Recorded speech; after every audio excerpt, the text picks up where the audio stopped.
Je m'appelle Laetitia, j'ai 20 ans et j'ai vécu pendant pratiquement 10 ans de harcèlement scolaire.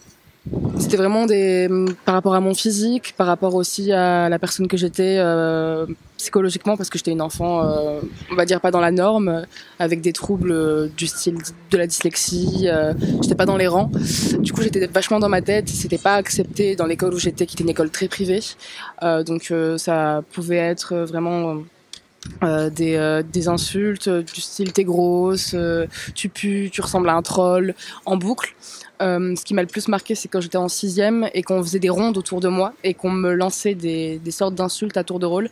Ça m'impacte toujours sur ma perception de moi-même et ma confiance en moi. Mais ça crée des armes au fil du temps si on arrive à bien... C'est comme si on nous donnait des sortes d'épées dans la main qui sont pas affûtées et qu'on devait les affûter nous-mêmes et après retourner ce problème comme un avantage. Il y a pas mal de personnes qui ont pu m'harceler dans ma vie, qui sont venues me voir, avec qui on a rediscuté de tout ça, et malheureusement quand on est enfant, on dit des choses qu'on pense pas, et c'est même eux, en fait les enfants qui harcèlent, parce que même moi à un moment j'ai commencé à harceler une personne un peu plus jeune, parce qu'on reproduit ce qu'on a vécu. En fait, un enfant qui harcèle, c'est un enfant qui a mal, et avant toute chose, au lieu de le blâmer, c'est juste essayer de comprendre pourquoi il fait ça.